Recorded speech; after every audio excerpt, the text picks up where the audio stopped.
of the Nigerian Bossman, and it's a pleasure to have you on my channel again. It's been a long while, and honestly, I've missed you guys very much. I decided to take some time to rest and handle some other matters, but it's good for me to be back again. And I say Happy New Year to you, Happy 2024. And I believe that you have quite a lot of excitement on your heart concerning this year. Usually when a new year begins, there's a lot of excitement. And hopefully you've also been able to make your resolutions for the year. I have 12 goals set for the year personally, and I also hope you have goals that have been set for the year, because when you have set goals, it helps you keep focus, because there are things that you have set out to achieve, and so it makes it easier for you to begin to plan towards that, quite unlike when you do not really have anything set in place to pursue. So I pray that the goals you've set for the year, that God will make them. I pray that the goals that you have set out for the year, that God will make it become a reality. And talking about goals, for me, I want to begin this year with gratitude. And there's a man that has been coming to my heart very much lately, and he's someone who was very much of good help, who was of help to me more than probably 47 years ago, while I was still in primary school. His name is Mr. Isagwa. So today, being the first video I'm making for the year, I want to begin with gratitude, because I don't know why he has been coming so much on my mind. You see, Mr. Isagwa was someone who would help me when I was going to school. He would pick me up along the way, because as he was taking his children to school, he would also want to drive me to school. And after school, this man will wait. Even after picking his own children, he will wait and even go out to look for me and drive me home. And it's been a long while. It's been over for 47 years now, but he comes to mind, and so that's why it's good. It's just good to be good, and because when you do good, you leave an indelible mark on the heart of those that you have touched. So this day, I just want to say, Mr. Isagwa, I don't know where you are right now, if you're alive or otherwise, but I just want to use this video to say thank you for being of so much help to me and making my journey to and from school, sometimes when you saw me, an easy one. So I'm really grateful, and I thank you for the help you gave me at that time. I want to begin by saying that I was in Nigeria. I left in, I think, November. I returned just before the Christmas, and my trip was interesting. I'll say that the interesting or the most challenging part of my journey, because I decided to take a road trip rather than fly from Lagos to my destination. I wanted to go by road because I felt that I could save that money and also use it to assist people, because the money, the ticket was about 200,000 naira, and I believe that could also have gone a long way towards assisting people. So I decided to go by road. I'll say that my road trip was a nightmare, thanks to the Nigerian police. Some of them, I'll give them credit for that. Some of them were really very courteous, but there were a couple of them who were just a nuisance on the road. Can you believe, on the highway, on 2 occasions, I was asked to bring my luggages down on the highway. It has never been as terrible as this in Nigeria, because usually when you enter some of these registered buses, well-known buses, your trip is usually smooth and there's no harassment or disturbance on the way. But this was not the case. These two of them especially, on one occasion, in trying to bring down my one of my luggage, I almost got injured. My finger almost got broken in the process.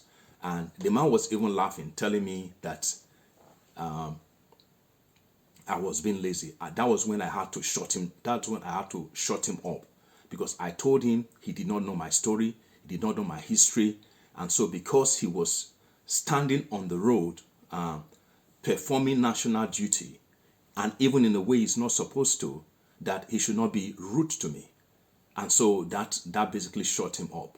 So to the Nigeria police, I want to say that the Inspector General of Police, you guys need to do an orientation for your men, because many of them lack simple etiquette. Nigerian police, you need to do training for your men. It's important because they are the image makers for you as people travel. So please, the Commissioner of Police, you guys need to do a serious work.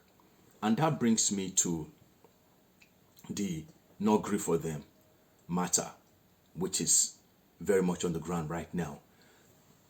I was listening to the Nigerian police, one of their officers speaking from Abuja at a news briefing, saying that the slogan, no grief for anybody, is going to become, we create tension in the land and lead to chaos and anarchy. I just wonder how our policemen have degenerated to this level. How you see this, that particular statement made by the police basically comes from the fact that they know the failure of those in leadership. Because in a place where people do things the right way, nobody's afraid of what the citizens have to say. So why would using the slogan "No grief for anybody" become a threat to national security? You see, Nigerians have just had it enough. And what the political class of Nigeria are seeing right now, I'll say, is a calm before the storm. Because when I was in Nigeria, when I was at the University in Nigeria at that time, we were very assertive. We were very much on the road. That was when the military were still in power, about to transit to the civilian rule.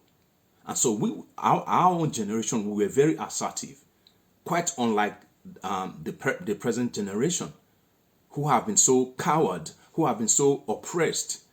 And so if Nigerians are saying no grief for anybody, they should be allowed to express themselves as long as they are not being violent to anyone.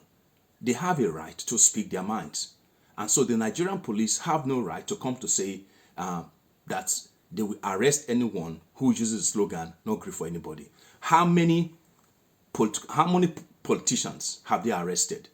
Right now we see a minister who have been part of those who have looted 3 billion naira, meant so-called part of the COVID fund for a social register. They said social register verification.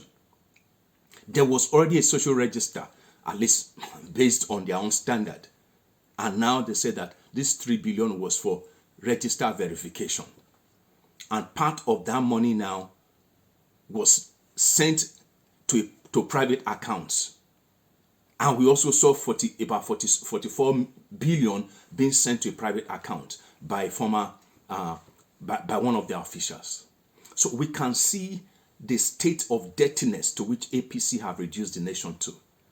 And yet, right now, we see some people, for example, those in the Islamic Association, saying that they regret supporting the Muslim ticket. You guys have not seen anything yet. Honestly, you have not seen anything yet.